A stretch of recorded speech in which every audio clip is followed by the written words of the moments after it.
Hello, hello, hello. Welcome everyone to the Money Classroom, hosted by yours truly, Keisha the teacher, here to teach you all about the money things. For those who don't know me, my name is Keisha Bailey. I've been in the world of finance for 17 years now, 17 glorious years. I'm highly trained, highly skilled at this. Y'all know I know this very well. I know how to grow money very well because I've been doing it for a long time. I am trained to do it.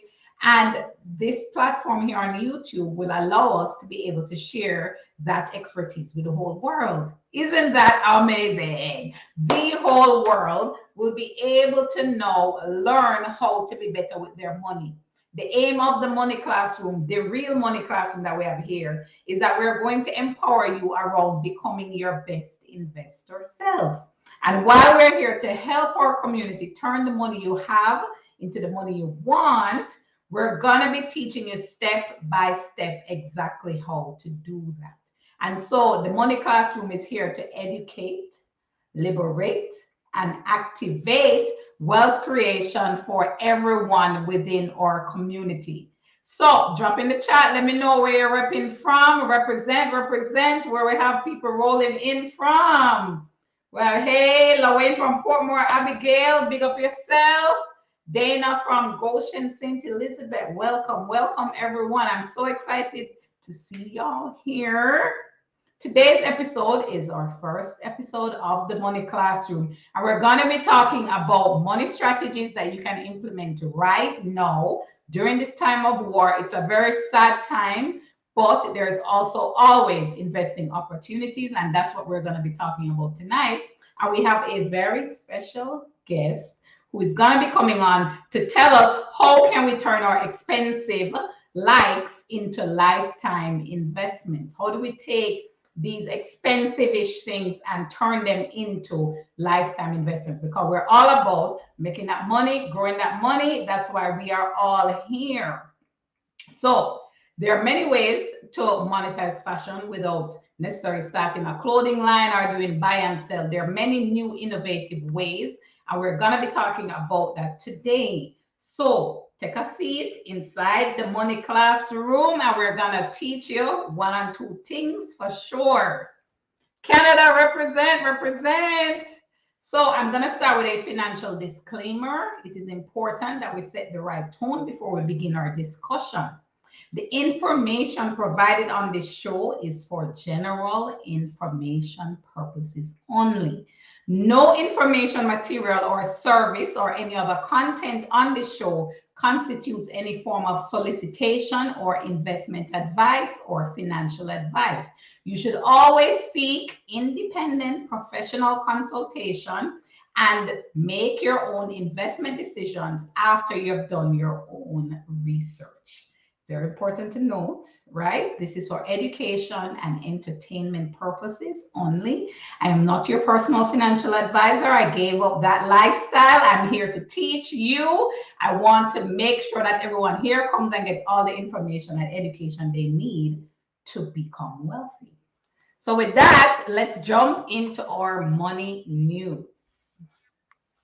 See that little nice little thing there? Money news is on. So one of the main things first, we know that the Russia-Ukraine war is ongoing and it is escalating.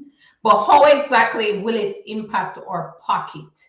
The war is ongoing. We see in the news all the time that, things are getting worse. Sanctions after sanctions are being implemented against Russia. And this is becoming what you call an economic war. This is monetary power fighting monetary power. And it is getting really, really, really tense.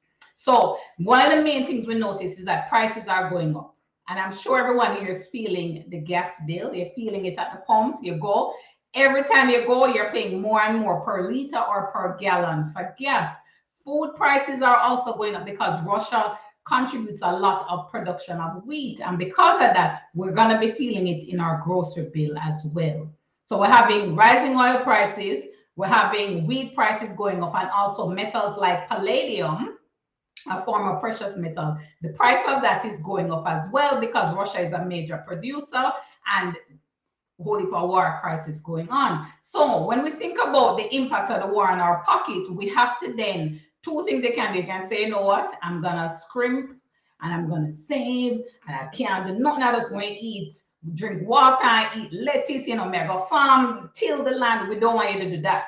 We at Profit Jumpstart, I always say abundance. Abundance, I believe everyone should live in abundance. And so with that, it means let us flip the script. We need to focus on ways to create more income. We need to focus on ways to make more money so that as our expenses are piling up because of this war, we know exactly that we're okay from a financial perspective. So that's one. We need to find ways to make sure that we're looking to make some more money. Two, the war now is also impacting our investments. For those who have a portfolio already, I'm sure you're looking at it and you're saying, red every day, red. Well, yes, you are potentially having unrealized losses in the short term. But what we want to focus on is a longer term perspective. Step back and think long term. Longer term, this then presents very good buying opportunities for you. I talk about this a lot on social media. They're on our IG and Facebook channels, the Profit Jumpstarter channels. You have to use this time now to get into quality companies. Back in 2020, everyone was saying the same thing. Boy, the world coming to an end, things look sticky, look bleaky. Not necessarily. Even though we're now having crisis, we are not back at the prices that we saw in 2020. We are not there. So those who use the 2020 pandemic to load up on quality stocks, they're smiling right now, and they're probably also loading up again because they truly understand that investment is a long-term game. And so like, no, this is the perfect time to be loading up on quality companies. I want y'all to be focused on that. Become little snipers out there looking for these quality companies that you want to jump into. That's exactly what we're looking at. Remember, knowledge is nothing without execution. We spoke about what's happening with the war. We talk about your pocket. We talk about your investments. You have to take action. That's why you're here today. I want y'all to focus on taking action with this information you're going to be receiving today. And so the aim of our show is simply to help you to maximize on the different avenues that are out there so that you can start learning to earn more legally. We're not talking about any quick scam, any quick flip thing here. We're speaking about legal ways to create wealth. That's what we're going to focus on. And so here inside the Money Classroom, we want you to focus on how you're going to earn money the smart way, investing the smart way, and how to obtain real wealth the smart way.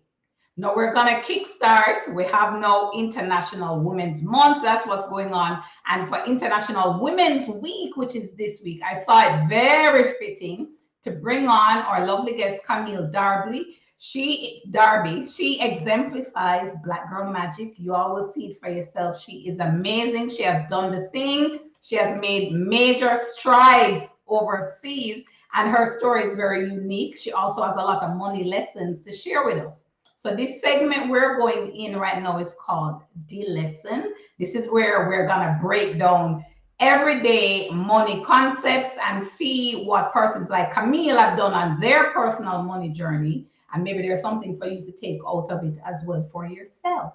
So take out your money book, take out the money book, get ready to write, as Camille is going to be dropping some serious gems.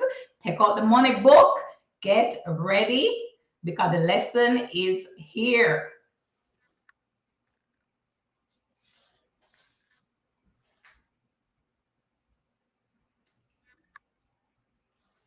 I'm going to intro Camille also in the meanwhile as we cue up some music. Camille Darby is VP of Brand Marketing in the Lifestyle Division of Conde Nast. This means that Camille heads up the following brands, which I'm sure a lot of y'all know these brands: Architectural Digest, Allure Magazine, Bone and Traveler, Heavy Curious, and Glamour Magazine. She is a real deal. She is a big deal. So excited Camille is going to be on to share her journey and share money lessons on how to monetize the fashion game.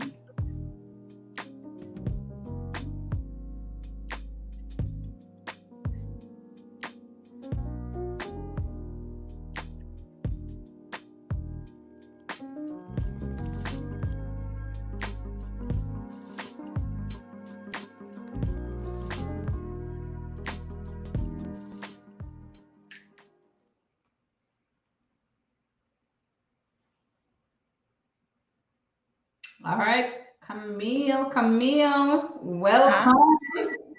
hi, Keisha. How are you? Keisha, can you hear me? Yeah, I can hear Okay, you. good. I'm so Hi. excited to have you on the show. Our I very am first guest, Black Girl Magic. I love it.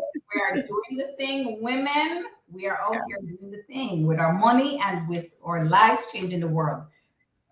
I am so honored to be here. Thank you so much. Trying to do as much as we can with the time we have. So I'm excited to be here and talk a little bit about money and fashion and everything in between. Nice. So Camille, share with everyone on. We have a really big audience tonight, 60 persons so far and counting. It is amazing. So give us Amazing. some background. Who is Camille Darby? Share your roots, all of that. So everyone gets to know you really well. Okay, so hi everyone. As Keisha said, I'm Camille Darby. I am from Jamaica. I was born in Jamaica. My family moved to the Bronx in New York in 1990.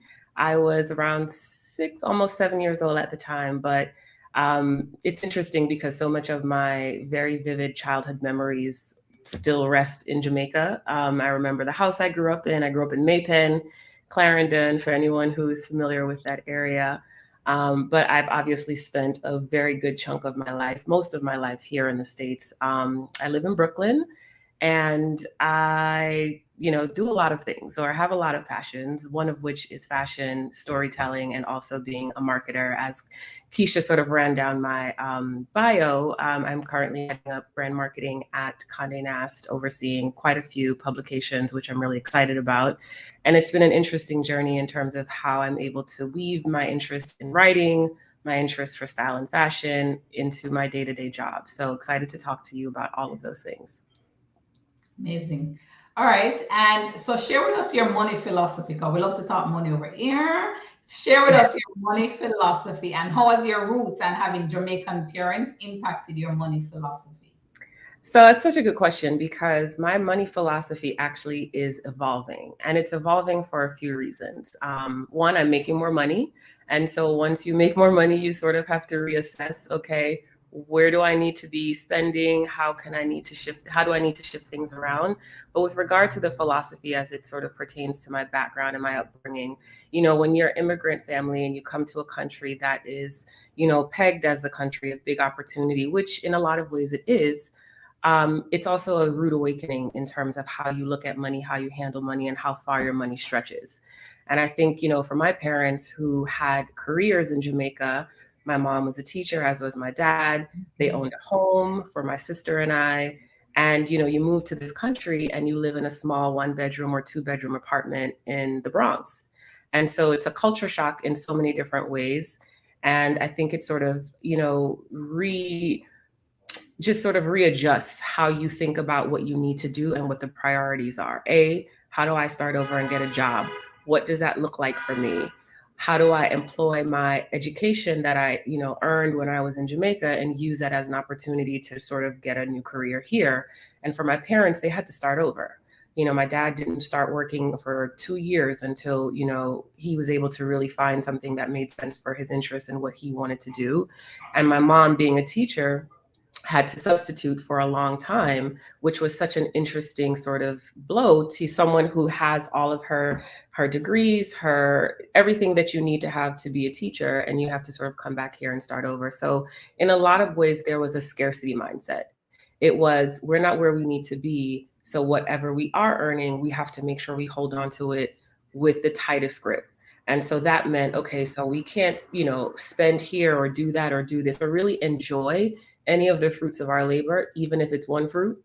And so that sort of scarcity mindset really does impact how you as an adult think about what money looks like and what money means for you. So for a long time for me, earning money meant, I can't really enjoy this because I have to put away this.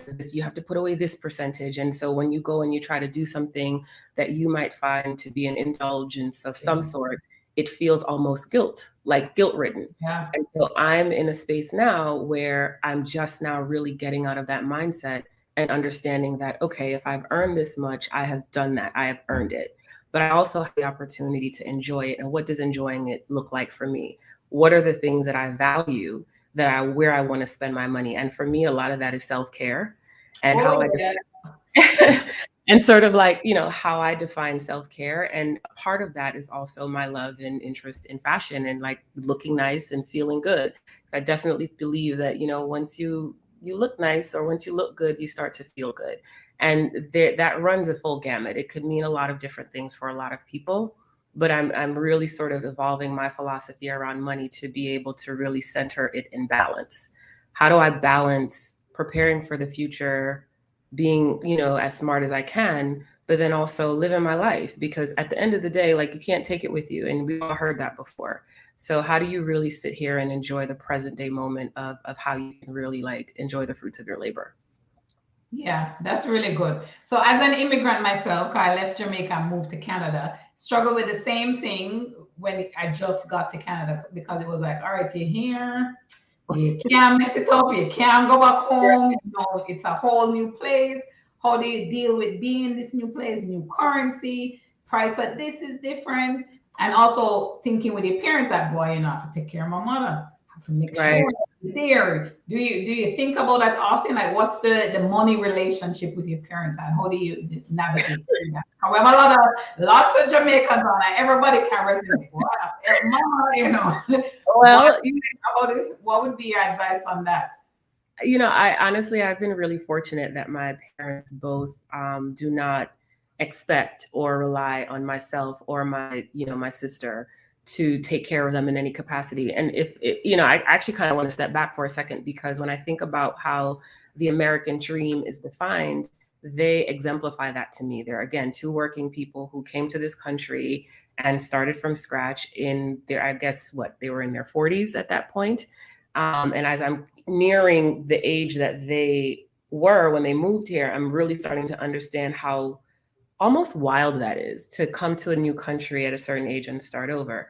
And they worked and they worked and they saved and they did well and they retired to Florida and they have a beautiful home. And they don't need me for anything other than to continue to do well and make them proud. So, with regard to sharing physical, tangible money, that's not something that I have to do. And I feel really fortunate that at this time, that is where I am.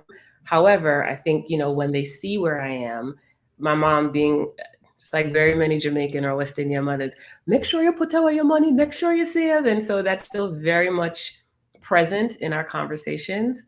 But there's a lot less worry now because I think that they understand that I've been able to reach a point in my life right now where I can clearly take care of myself. I can feed myself. I can, have a warm bed and a roof over my head. And I've been able to secure the basic bare minimums for myself plus more. And so it's been a nice sort of evolution in terms of how we started versus where we are now. I like that. I like that. And here's my little board, in the classroom. So, evolution, critical, right? We're evolving with our money. We never stay the same way. You are evolving. You're taking what you've learned from your parents and growing, evolving on top of that. That's Yep. what we all want to aim for. So in our money book, evolution, critical here. Yeah. So Camille, share with us also. I know you have a background in theater, Yes. right? And you've written plays before. You're also in the world of fashion. So how exactly did you get on the radar of Conde Nast and land into your current role? I would say one key word, and that is relationships and just timing, I think. So it's interesting, when I think about my career trajectory, I started out my education in theater, in writing specifically. And it's something that I've been doing since I was maybe in high school. I've been a part of different theater programs. I've written a handful of plays, and I've certainly had a few plays developed and a couple published, which is really, really awesome and a really awesome experience. And I never thought that my writing would somehow converge with my career as a marketer. So I started in the fashion industry doing Mhm. events and marketing at a department store, and then sort of like built from there and grew in my career. And what was so sort of important in terms of my role was, how do I take the creativity? How do I take the uniqueness of whatever it is that we're selling and create an engaging opportunity for consumers and for audiences? And I never thought that there was any kind of connection there until I got much, much more sort of cemented in my career. Yeah. And so as I was looking to sort of transition out of fashion, and which happened during the pandemic, quite honestly. At the very beginning of the pandemic, I was working at a boutique, a retail boutique and I was heading up marketing and events for this boutique. And I just sort of felt like, you know what, something is not going to be good coming out of this pandemic. There's no need for anybody to be shopping in a store. And while I wasn't working directly inside the retail stores, a lot of what I did sort of affected their day-to-day business. And if the doors are closed, then what is the purpose of my role? And so that was a little bit of an awakening for me. And so I got the really awesome opportunity to transition into beauty, which funny enough was becoming really, really big as we sort of noticed that we were home. And so what does beauty and self-care look like? And so through relationships and conversations, I was able to land a position at Conde Nast where I focused initially on Allure, which is a magazine that is the most trusted source in beauty. And then from there, worked really hard and was afforded the opportunity and earned the opportunity to oversee several other brands under the portfolio within the lifestyle division.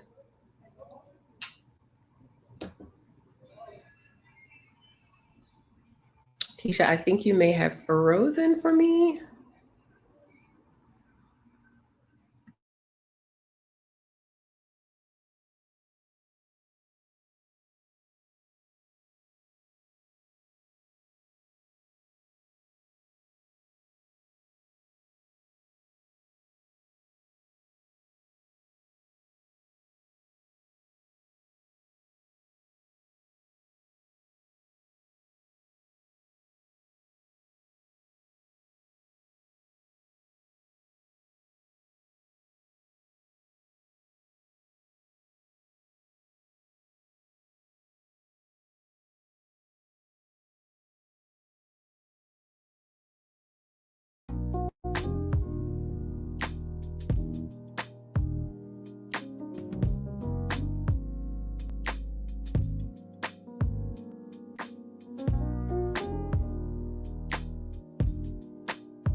Hello, hello, hello. Hello, hello, hello. I'm back. I'm here. Hi, back in business. Don't know what happened there. Don't know. This is the world we live A in. little technically. Yeah, this is what happens with live streams. They warned me about this. They warned me, and it has happened. It has happened. I apologize, everyone. Don't know what happened there. I thought being overseas that it would not work because I go between Jamaica and Canada. When I'm in Jamaica, this has happened there, and everybody always say, "Flo, did you sell? Flo, did you sell?"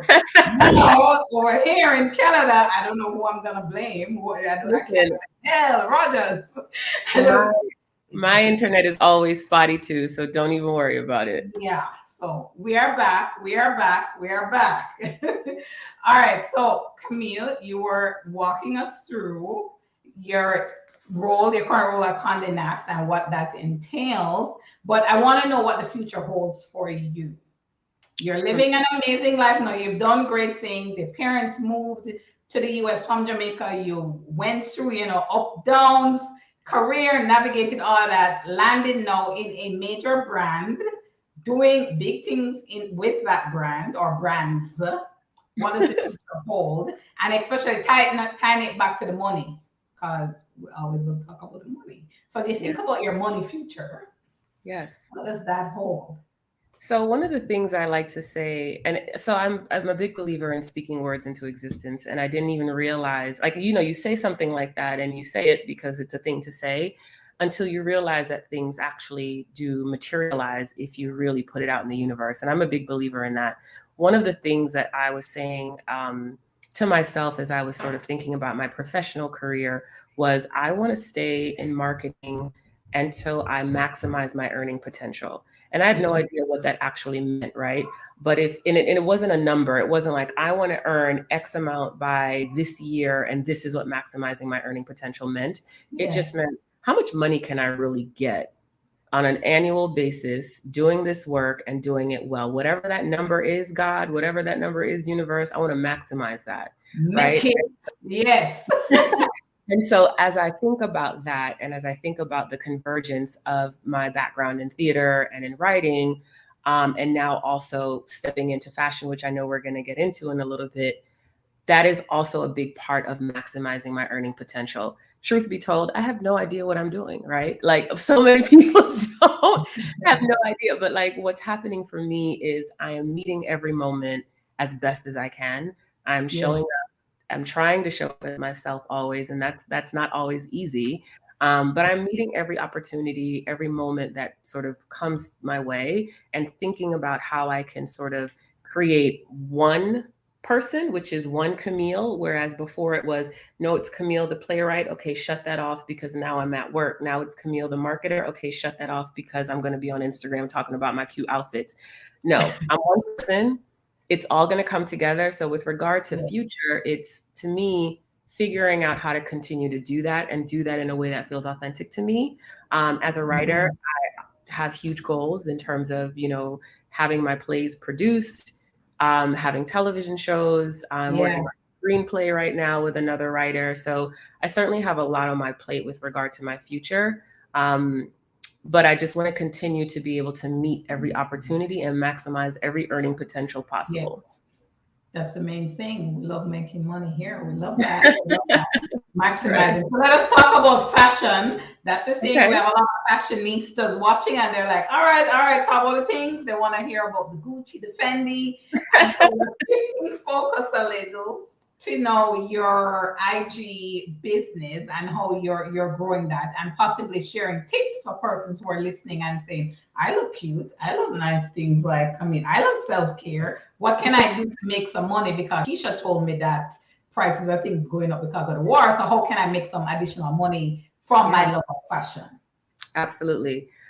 So I, interestingly enough, got into really trying to find ways to monetize my love for fashion through Instagram by the encouragement of my community, the encouragement of my friends who see me on Instagram, obviously see me in real life, they know me, and have always been so encouraging around what they like about how I dress, how I approach fashion, my own unique and personal style, and really, really encouraging me to just be more vocal about it on Instagram. And so you have an encouraging circle. Yes. Listen, community is central to so much of what I do and how I'm able to push forward. So many of us, especially Black women, Black girls, experience fears, imposter syndrome. We're not good enough. You're not this, you're not that. There's a lot of not. And I think it's so important to have a community of people that you trust, a circle, and it doesn't need to be a big circle, who are really going to encourage you in authentic ways and also call you out and say, hey, you need to be doing this more because you're good at it. And I had a lot of that happen for me with my friends for a while. And so I put a deadline on the calendar for myself. I said, okay, my next birthday, I'm going to share more, vocally express what it is I'm doing, why I'm doing it, and how I would love for the people who are following me to be a part of that journey. It is still something that I'm working through every day in terms of like, oh, do I need to be sharing more? Do I need to say more here? Do I need to say less? Does this sound weird? And I go to that group of friends as a sounding board to say, okay, am I going crazy or am I okay? And it's been really lovely. And the response has been beyond my expectations. And so it just continues to encourage me to lean in. And so that's how that all started for me on Instagram. I love that. The right circle really helps to push you forward, because instead of your friends saying, no, Camille, no, girl, you dress good, but not that good. Just keep yourself. It's not nice. Like, girl, you look good. You need to let the world know. And it's the same thing we want, right?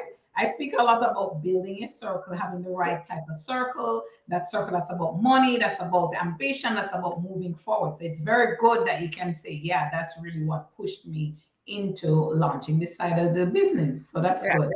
Yes. And I've had, friends who've been doing it for way longer than I have, who have massive followings, who are still growing their own following and their own business, who have been instrumental in terms of sharing tips, links to where to read more. Other influencers who, in my opinion, are incredibly successful and have taken on influencing and being a digital creator as a full-time job often share videos and step-by-step how-tos in terms of how they monetize their growth on Instagram and beyond. And that's been helpful for me as well. So there is a larger community outside of my own friends, specifically of Black women, who are very intentional about sharing this information, which I think is beautiful, because I think when you think of how brands, engage with digital creators and influencers, oftentimes, and I know this back when I was working in fashion, are not calling for Black influencers or Black creators to represent their brand. And there'd be myriad reasons as to why they wouldn't call on them. And they would all be sort of centered, in my opinion, in bias, in racism, in so many other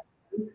And I'm seeing such an influx of beautiful, different, loving sisterhood women just like beautifully fly and like all doing their own thing. And they're sharing so much because there is so much money out there, money that I'm trying to like tap into myself. And so why not, right? Like, why not try? You won't know if you don't try. And so that's sort of where I am right now. Right. All right. So let's get into the things then. You are monetizing fashion through your profile. How exactly do you do it? Is it okay, I look cute and I'll take some pictures when I'm cute, but what's the mechanics, the process behind monetizing fashion? So for the girl on or the guy who's like, I'm extremely fashionable, they want to know how to get started. What would you say to them? So I would first say define and identify the platform on social media where you feel the most comfortable. Because one of the things I sort of shy away from or stare away from when I look at other people's, pages or whatever they're doing on Instagram is how authentic they feel, like truly authentic. And I think if you are on a platform, whether it be Instagram or TikTok or YouTube, whatever it is, if you're comfortable on that platform, that's where you should start. I think if you are not on TikTok, money is at TikTok and they're everybody's talking about TikTok, and you suddenly get on the app and you're not comfortable or you're not really great at figuring out exactly whatever it is you want to say or do there, then I wouldn't start there. And it's not to say don't do it at all. But I think for me, I was already using Instagram to show what I was wearing. And I wasn't the person that was like tagging this brand or saying, I got this here. I wasn't doing that because, truth be told, I felt like, who cares, right? Like, you're just going to see this picture, let it sit here, enjoy it, and move on. But what I was noticing was people actually want to know, what's that lipstick? Where are those earrings from? Who makes that blouse? Where did you get it? And so for the first step for me was figuring out where I can and how I could link back to those particular items or find items that were similar alternatives to what I was wearing. And so there are several apps, how many am I using? 2 or 3 of which I use. One's called Like to Know It. I think it was originally called Reward Style. And I can drop some of the names of these apps in the chat if it's helpful for others. And then there's April, there's Magic Links. There are quite a few affiliate link apps where if you are an influencer or a budding influencer or digital creator and you want to be able to monetize the things that you're wearing, then you would create a profile on these apps, share an image, find the links and the pieces that you're wearing, or find similar alternatives and link that back to your profile. So that's like where I'm at right now in terms of how I'm monetizing the things that I'm sharing so far. There are several other steps that I should be, moving towards, and I am moving towards. But adding to that piece in terms of creating the actual content, I actually started a spreadsheet because I said to myself, if I'm going to do this on top of having a day job, on top of all the other things I have going on in my life, writing, friends, family, doing nothing, which I enjoy quite a bit, how am I going to make sure that I can be consistent? And for me, consistency looked like identifying places I knew I was going. So, for instance, if I knew I was going to have dinner with my girlfriends, okay, what am I going to wear? Identifying what that outfit looks like, and then saying, okay, I'm going to get ready 15 or 20 minutes earlier so that I can take some pictures, or ask my friends to take pictures. Or if you know what I mean? So that you can at least plan your content. And I think if you have an arsenal of images that you want to post, then you can create a calendar that says, okay, every Thursday, I'm going to post a picture of X. And every Thursday that comes, you already have something ready, versus feeling like, oh God, it's Thursday, I don't have anything to post. And you're scrambling. And that makes the experience, to me, more daunting. And it starts to then feel like work. And don't get me wrong, it is work. There are people doing this full time, not even supplementing, this is their main gig. And it is amazing. So I don't want to sort of come across as though this is just some side thing, because it is not for quite a few people, and it is incredibly lucrative. But I think for me, as someone who's starting out and growing my following and really sort of like finding my place, I have to start with a calendar, because if I don't do that, then I'm not going to do it. I'm going to find every excuse to be like, oh, I'm a camp, but I'm tired.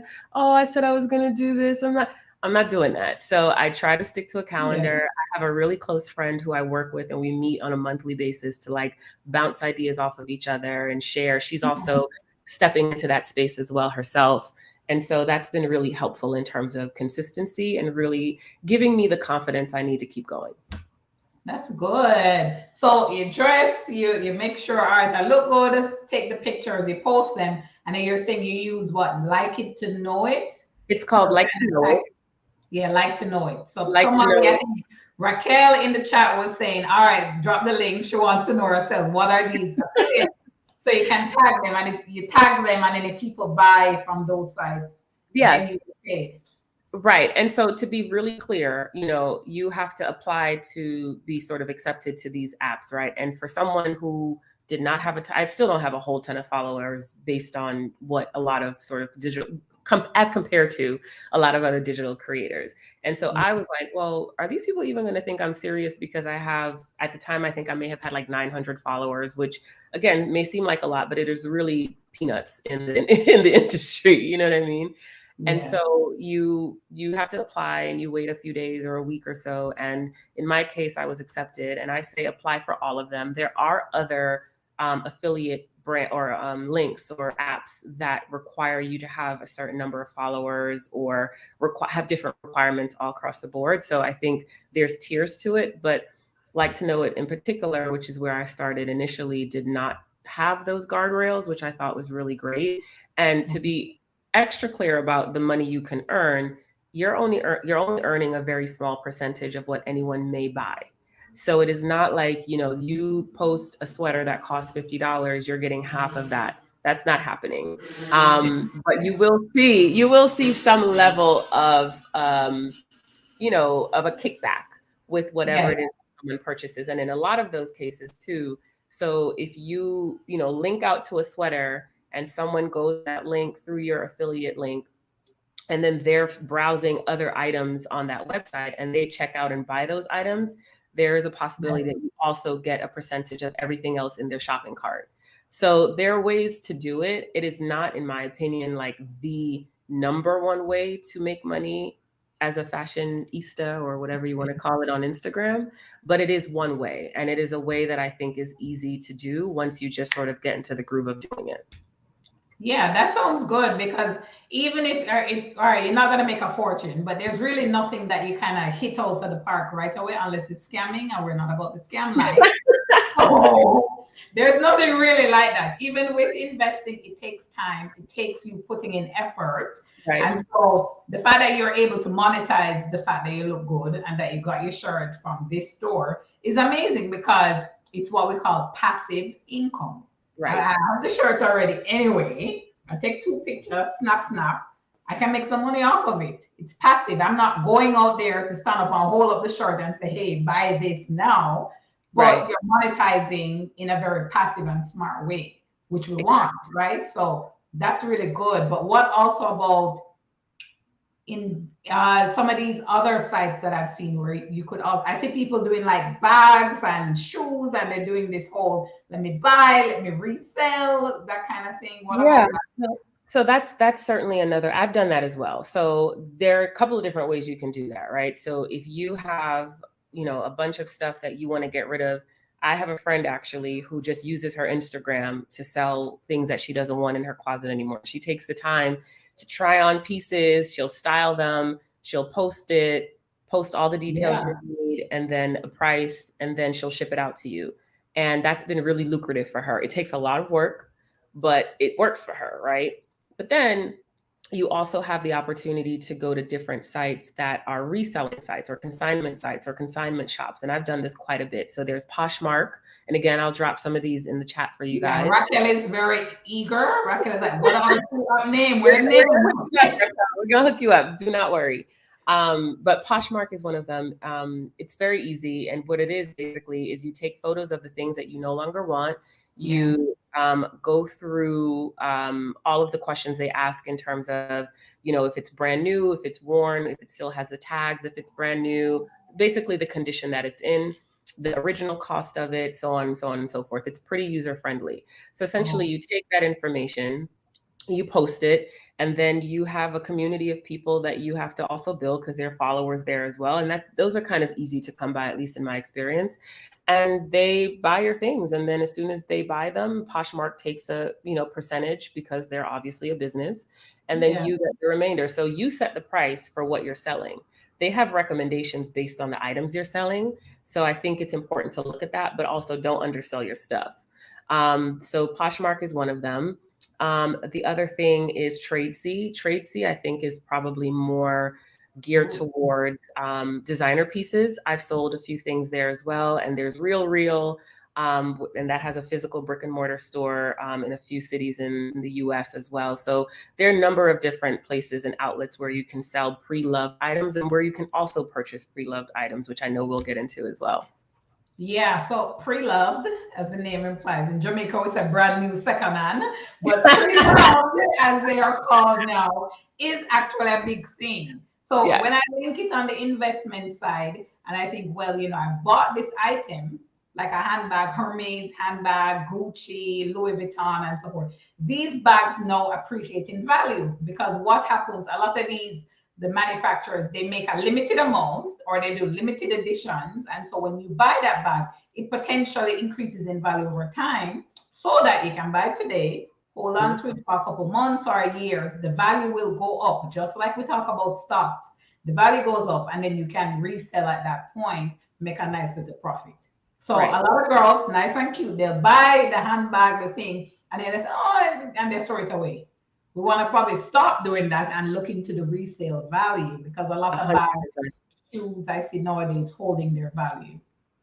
Yeah, I 100% agree. And I think, when you talk about investing in fashion, I think it's important to think about a couple of things. For me, it's longevity, right? If I'm going to buy a piece, I need to think about 4 or 5 reasons or needs for them, right? So I think there are about a couple of buckets that I think about. One, if I'm buying a piece, is it a staple? A staple to me is a really nicely tailored black blazer, a really Yeah. beautiful white blouse that has good quality, good cotton, et cetera, et cetera.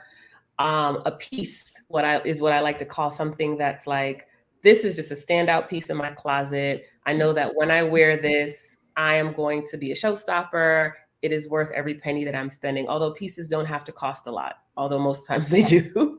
Yeah. And then I think you have your sort of like basics, right? You need a basic white t-shirt, you need a basic pair of jeans, so on and so forth. And then you have your trendy stuff. And the trendy stuff is where I think some people may sort of get a little carried away. Or if you're into trends and you love investing in trends, that's when you can really think about, what does reselling look like for me?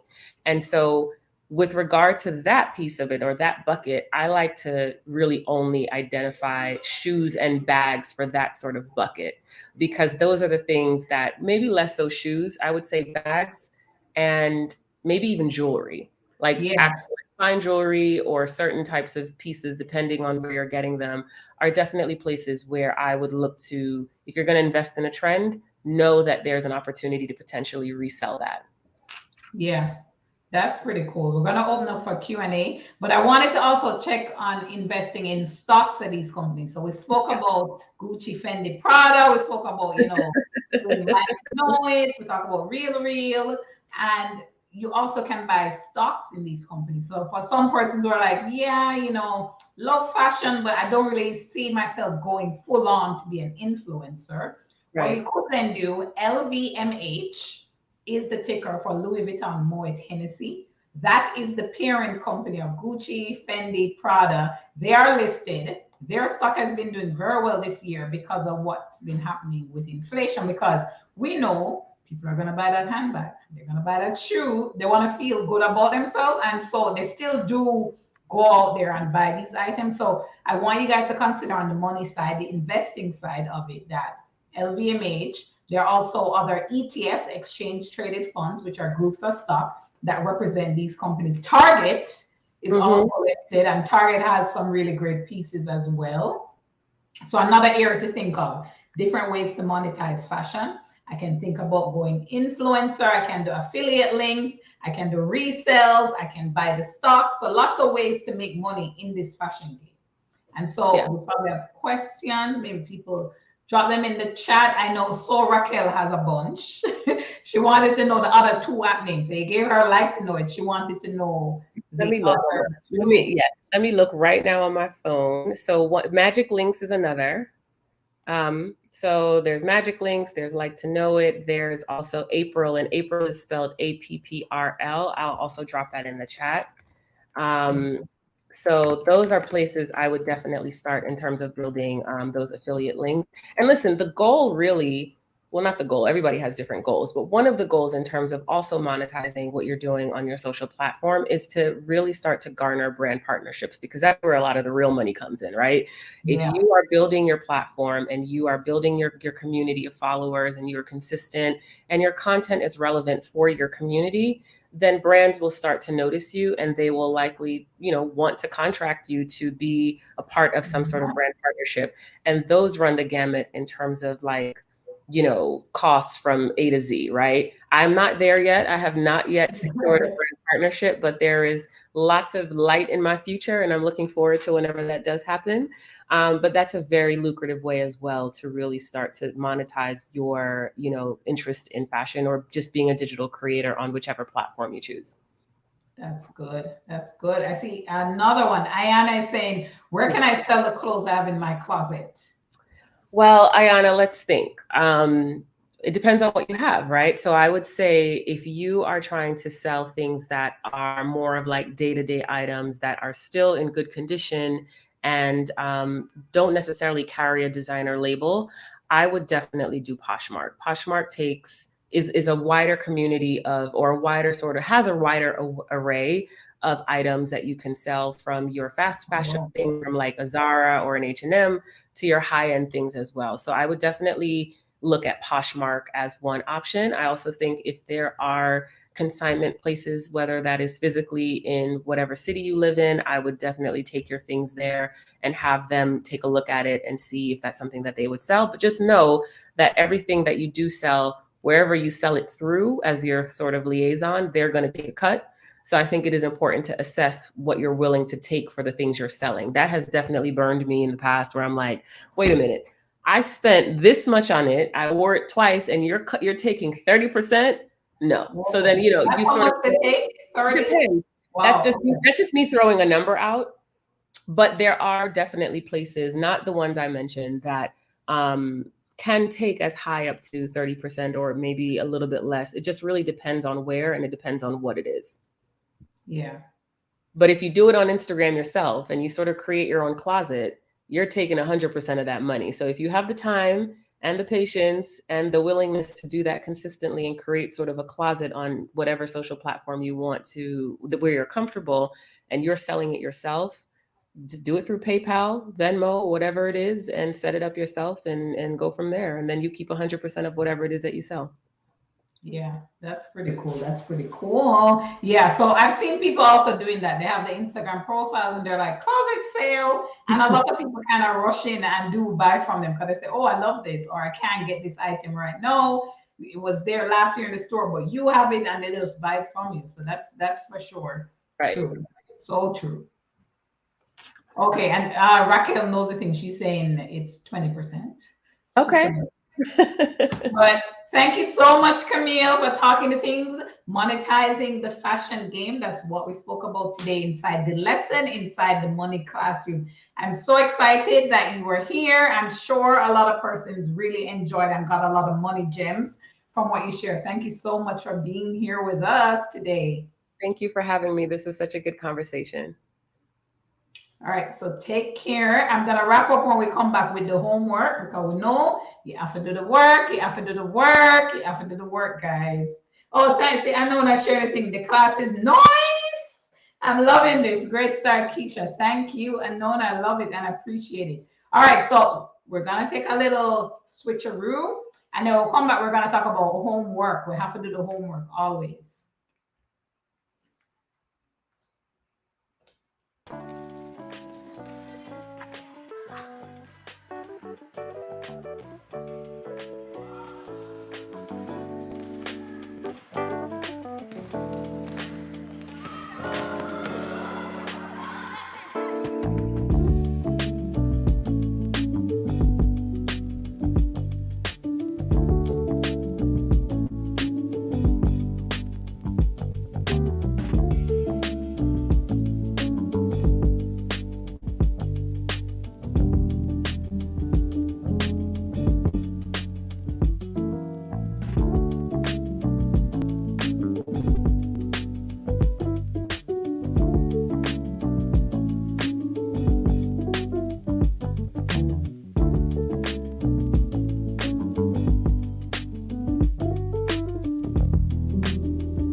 Right.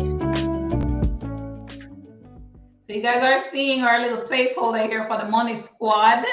That's one of the homework I'm going to be giving you guys to talk about today. So I want you to think as we're going to homework, now the homework, think about how you can monetize your fashion. I know there are a lot of people on who have some things that, you want to make some extra money, you want to make more money. Fashion is definitely one of the ways you can monetize that. Also think about investing in quality fashion companies. I mentioned some of them, LVMH and Target. Think about possibly investing in those. If you say, all right, maybe not the physical clothes is my thing, but definitely think on the stock market as well. LVMH or Target are two possible investments. Then I want you also to follow us on Profit Jumpstarter on IG and Facebook, profitjumpstarter.com. Make sure you also subscribe to us on YouTube so you never miss one of these money classrooms. Also, please follow Camille. Her IG handle is Camille10.07. So Camille10.07. And then, of course, the Money Squad is here. If you're looking to really take your investing to the next level, you want that circle, a nice tight money circle, so that you can build your investing knowledge, create wealth for you and your family. The Money Squad is where it is at. The ticker is scrolling by with the URL. It's profitjumpstarter.com/money squad. We also have a nice little QR code that we got made that you can scan as well. So we can roll up the QR code, scan it with your phone. It takes you right to the website. Join the squad, guys. Trust me. Money is a must for everyone. Money is a must. See, Abigail said, I'm going to clear out this closet. The classroom is always going to be on YouTube. The recording will always be there. We're also going to email it out to everyone to make sure you stay on. Those who want to watch, rewatch, take notes. Karine says, I need a new name. Keisha, how about Upwork or Money Work? Money Work, sure. All right, so we're running with Money Work. Karine said she don't like the name Homework. She want Money Work instead. Ayana said, yeah, I like Money Work. So, all right, Money Work it is. Money Work. Please make sure you do your money work. Let me repeat them. Think about how you can monetize your own fashion. That's number one. Invest in quality fashion companies, whether you want to buy LVMH or you want to buy Target stock. Think about that as well. Follow us on Profit Jumpstarter on IG or Facebook. Like us, subscribe on YouTube. Follow Camille at Camille10.07 and join the Money Squad. The Money Squad. You see the QR code right there on the screen. Just take a little snappy. It will take you to the website. Join the Money Squad if you're looking to level up and build wealth for yourself. All right, guys, this has been amazing. I love the comments. I love loving this. This is nice. Loving this. Thank you all so much for being here. This has been amazing. Look out for our next episode, the Money Classroom. Tell your family, tell your friends. This is where it's at. The money revolution will be televised. We're here to change the narrative around money and to show everyone how easy it is to build wealth. See you all next time. Bye.